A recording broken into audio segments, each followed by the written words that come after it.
أعوذ بالله من الشيطان الرجيم بسم الله الرحمن الرحيم نحمده ونستعينه ونستغفره ونتوكل عليه ونصلي ونسلم على حبيبه ونجيبه وآله الطيبين الطاهرين ولعنة الله على أعدائهم أجمعين أما بعد আল্লাহ রাব্বুল আলামিনের নৈকট্য অর্জনের ক্ষেত্রে মানুষ যে পথে অগ্রসর হয় তার মধ্যে আল্লাহ রাব্বুল আলামিন এবং মহানবী সাল্লাল্লাহু আলাইহি সাল্লাম এবং মাসুম নিষ্পাপ ইমামদের বর্ণিত পদ্ধতি এবং বিধান মতো চললে সেটা হবে সোজা পথ এবং সহজেই আল্লাহ রাব্বুল আলামিনের সান্নিধ্যতা লাভ করা সম্ভব।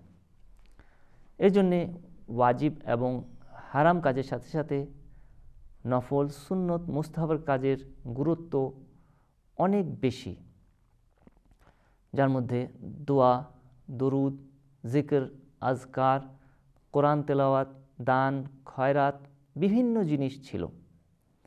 মানুষ তার সামর্থ্য অনুযায়ী, সময় অনুযায়ী, স্থান পরিবেশ অনুযায়ী যে কাজটি করবে এবং সেটা যদি তাগাদার সাথে করতে থাকে, অব্যাহত রাখে, তাহলেই সে সেটাতে পাবে সওয়াব এবং আল্লাহর নৈকট্য হাসিল করতে সক্ষম হবে। এমনই একটি নফল এবং সুন্নত কাজের মধ্যে অনেক গুরুত্বপূর্ণ একটি সুন্নত কাজ, যা গণ্যমান্য ব্যক্তিগণ, আউলিয়ায়ে কেরাম, আম্বিয়ায়ে কেরাম এবং বিজ্ঞজনরা, আলেমরা সবাই যে কথাটি বলেন সেটি হচ্ছে গিয়ে তাহাজ্জুদের নামাজ। অর্থাৎ অনেকেই এই তাহাজ্জুদের নামাজ পড়ার কারণে অনেক সম্মান লাভ করেছেন, অনেক স্থান পেয়েছেন এবং একটি বিশেষ সম্মানে অধিষ্ঠিত হয়েছেন। তাই এই তাহাজ্জুদের নামাজ বা নাফিলায়ে সব বা নাফিলাতুল লাইল যাই বলি না কেন, অনেকে নামাজে বিতর বা বিতর বলে থাকেন, এর গুরুত্ব অপরিসীম। আমরা বিভিন্ন রিওয়ায়াতে যত নফল সুন্নত মুস্তাহাব কাজগুলো দেখেছি, এই তাহাজ্জুদের নামাজের মতো গুরুত্ব খুব কমই দেখা গেছে, যার জন্যে পবিত্র আয়াতে আল্লাহ রাব্বুল আলামিন তাগিদ করেছেন, তাগাদা দিয়েছেন এবং হাদিসেও বহুবার এর জন্যে গুরুত্বস্বরূপ বর্ণনা করা হয়েছে। আয়াতে যেমন বর্ণনা করা হয়েছে, সূরা ইসরার ৮০ নম্বর আয়াতে আল্লাহ রাব্বুল আলামিন ইরশাদ করেন যে ওয়া মিনাল লাইলি ফাতাহাজ্জাত বিহি নাফিলাতান লাকা, অর্থাৎ রাতের অন্ধকারে তোমাদের জন্য নফল নামাজ পড়ো। আসা আইয়ুব আসাকা রাব্বুকা মাকামাম মাহমুদা, হতে পারে এই নফল নামাজ পড়ার কারণে আল্লাহ রাব্বুল আলামিন তোমাদেরকে মাকামাম মাহমুদ পর্যন্ত পৌঁছে দেবেন। যদি আমরা শাব্দিক অর্থ করি, মাকামাম মাহমুদ, মাহমুদ অর্থ পছন্দনীয় স্থান, অর্থাৎ আল্লাহ রাব্বুল আলামিনের পছন্দনীয় স্থানে তোমাদেরকে নিয়ে যাওয়া হবে। আর যদি আমরা হাদিসের বর্ণনা মতে এই মাকামাম মাহমুদকে বর্ণনা করি, ইসলামিক পরিভাষা স্বরূপ মহানবী সাল্লাল্লাহু আলাইহি সাল্লামকে যখন মেরাজে নিয়ে যাওয়া হয়েছিল, তখন সেখানের একটি স্থান ছিল মাকামাম মাহমুদ।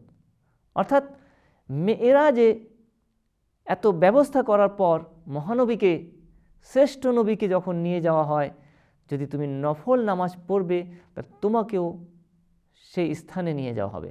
অর্থাৎ সাধারণ মুমিনেরও মেরাজ হতে পারে। তারপর এই আয়াতে বলা হচ্ছে যে কুল কুল রাব্বি আদখিলনি মুদখালা সিদকিন, হে আল্লাহ আমাদেরকে প্রবেশ করাও সিদকের পথে, ওয়া আখরিজনি মুখরাজা সিদকিন, এবং আমাদেরকে সিদকের পথে অপবিত্রতা থেকে বের করে নিয়ে আসো। ওয়াজআলনি মিন লাদুনকা সুলতানান নাসীরা, এবং আমাদের জন্যে তুমি তোমার কাছ থেকে সাহায্য দানকারী প্রেরণ করো। অর্থাৎ নামাজের তাহাজ্জুদের এত গুরুত্ব যে মাকামে মাহমুদের প্রতিশ্রুতি দান করা হচ্ছে।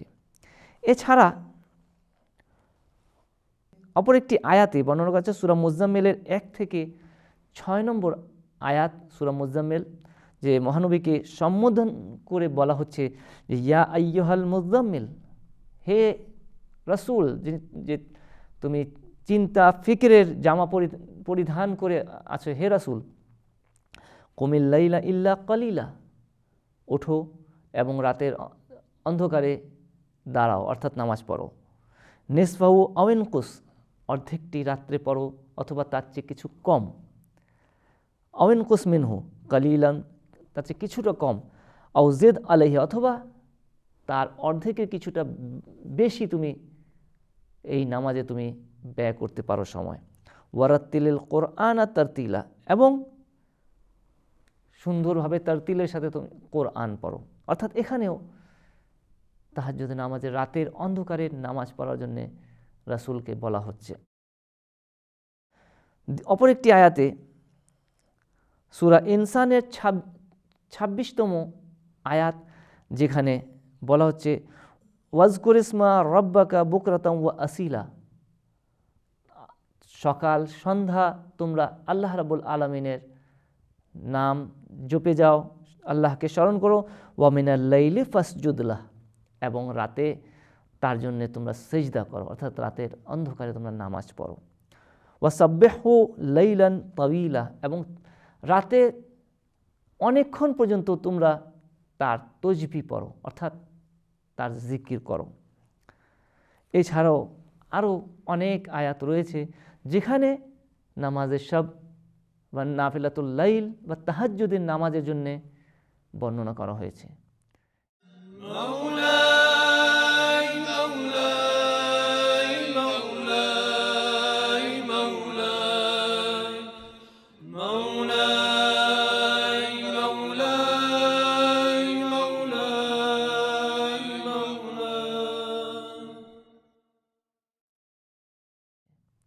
এ থেকেই আমরা বুঝতে পারি যে এই তাহাজ্জুদের নামাজ বা নামাজ বেতরের নামাজ কত গুরুত্ব রয়েছে।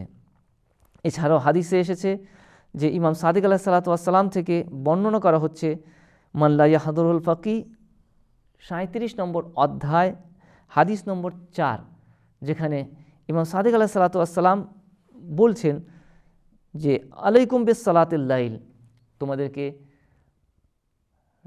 রাতের নামাজ অর্থাৎ তাহাজ্জুদের নামাজের জন্য সুপারিশ করছি। ওয়া ইন্নাহা সুন্নাতু নবিয়্যিকুম, এই নফল নামাজ, এই তাহাজ্জুদের নামাজ হচ্ছে গিয়ে তোমাদের নবীর সুন্নত, অর্থাৎ মহানবী হযরত মুহাম্মদ সাল্লাল্লাহু আলাইহি ওয়াসাল্লামের সুন্নত। ওয়া দা'বুস সালিহিন মিনকুম, এবং তোমাদের মধ্যে যে সালেহ এবং পুণ্যবান ব্যক্তিগণ ছিলেন এবং রয়েছেন, এটা হচ্ছে গিয়ে তাদের কৃতকাজ, তাদের পদ্ধতি, যে তারাও এই নামাজটি পড়েছেন। ওয়া মেদরাদাতু দা'i আন আজসাদিকুম, এবং তোমাদের শারীরিক যে রোগ বালাই অসুস্থতা তা থেকে দূরে রাখার জন্য এই নামাজ যথেষ্ট।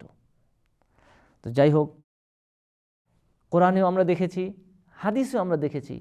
অপর একটি হাদিসে সেই মান লা ইয়াহজুরুল ফাকি বাবু নওয়াদের, অর্থাৎ নওয়াদের যেখানে কম হাদিস এসেছে, সেখানে যে একটি হাদিসে মহানবী সাল্লাল্লাহু আলাইহি ওয়াসাল্লাম থেকে বর্ণনা করা হয়েছে যে আশরাফু উম্মতি হামালাতুল কোরআনি ওয়া আসহাবুল লাইল, আমার উম্মতিদের মধ্যে সবচেয়ে উত্তম ব্যক্তি তারাই হবে যারা হাফেজে কোরআন এবং রাতে নামাজ পড়ে, তাহাজ্জুদের নামাজ পড়ে।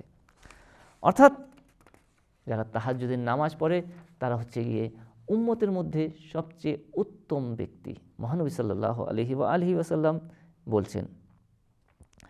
একজন ব্যক্তি ইমাম আলী আলাইহিস সালামের কাছে আসে এবং এসে বলে যে হে আলী, আমি নামাজের সব বা তাহাজ্জুদের নামাজ পড়তে পারি না, তৌফিক হয় না, আমরা অনেকেই আমাদের সমাজে দেখি, আমাদের আশপাশে রয়েছে যে যারা তাহাজ্জুদের নামাজ পড়ার তৌফিক তারা পায় না, বরং তারা চেষ্টা করে 2 দিন পরে 3 দিন পরে আবার ছেড়ে দেয়। তো সে ব্যক্তি এসে বলে যে আমি অনেক কাজ করি কিন্তু তাহাজ্জুদের নামাজ পড়ার তৌফিক আমার হয় না। তখন ইমাম আলী আলাইহিস সালাতু ওয়াস সালাম বলেন যে তোমার পাপ কাজ তোমাকে সেই নামাজ পড়া থেকে বিরত রেখেছে। হাদিসটি এরকম যে ইমাম আলী আলাইহিস সালাম বলছেন, ফাকালা ইয়া আমিরাল মুমিনিন, লোকটি বলল, হে আমিরুল মুমিনিন, ইন্নী কাদ হুররিমতুস সালাতু বিল লাইল, আমি আমার উপর সালাতুল লাইল অর্থাৎ তাহাজ্জুদের নামাজ হারাম করে দিয়েছি, অর্থাৎ আমি পড়তে পারি না। ফাকালা লাহু আমিরুল মুমিনিন, অর্থাৎ আমিরুল মুমিনিন আলী আলাইহিস সালাতু ওয়াস সালাম তাকে বললেন, কি বললেন, যে আনতা রাজুলুন কাদ কাইয়াত্তাকা যুনুবাকা, অর্থাৎ তুমি এমন লোক যা তোমার পাপ কাজ, তোমার গুনাহ কাজ তোমাকে ঘিরে ফেলেছে, যার কারণে তুমি নফল নামাজ অর্থাৎ তাহাজ্জুদের নামাজ পড়ার তৌফিক হারিয়ে ফেলেছ। তাই আল্লাহ যাতে আমাদেরকে সেই তৌফিক দান করুন যে আমরা যাতে এই তাহাজ্জুদের নামাজ কখনো না ছাড়ি। যারা এখনও পড়া শুরু করেননি তারা যাতে এই নফল নামাজটি অর্থাৎ তাহাজ্জুদের নামাজটি অবশ্যই পড়েন।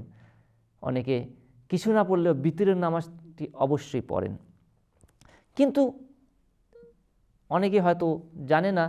শুধুমাত্র তাদের জন্য বর্ণনা করব যে তাহাজ্জুদের নামাজ কিভাবে পড়তে হয় এবং কত রাকাত।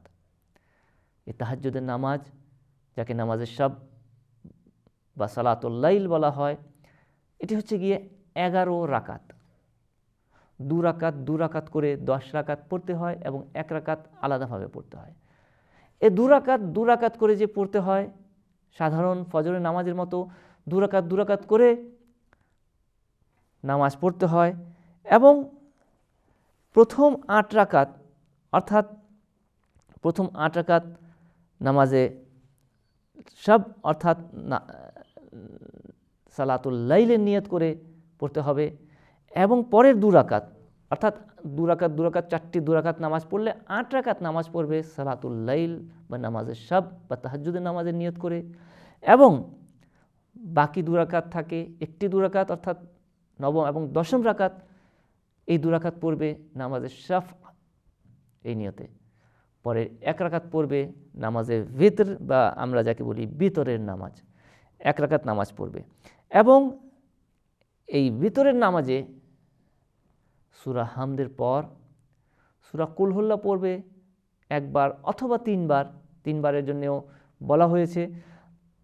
সূরা তাওহীদ, সূরা কুল হুল্লাহু আহাদ, এই সূরা পড়ার পর সূরা মুআউযাতাইন অর্থাৎ কুল আউযু বিরাব্বিল ফালাক এবং কুল আউযু বিরাব্বিন নাস অর্থাৎ কোরআনের শেষ 2টি সূরা পড়বে। পড়ার পর সেখানে দোয়া চাবে এবং কুনুত, লম্বা কুনুত, তবে কুনুতে যত মাগফিরাত ইস্তিগফার পড়বে ততই ভালো, কুনুত যত দোয়া পড়তে পারে ততই ভালো। তবে বলা হয়েছে যে 40 মুমিনিনদের জন্য দোয়া চাওয়া ভালো। যেমন সর্বপ্রথমে 7 বার বলবে হাদা মাকামুল আইদ বিকা মিনান নার, হে আল্লাহ রাব্বুল আলামিন, এটি সেই স্থান যেখানে তোমার কাছে পানাহ যেতে পারি, রাতের অন্ধকারে কান্নাকাটি করা যেতে পারে আল্লাহর কাছে।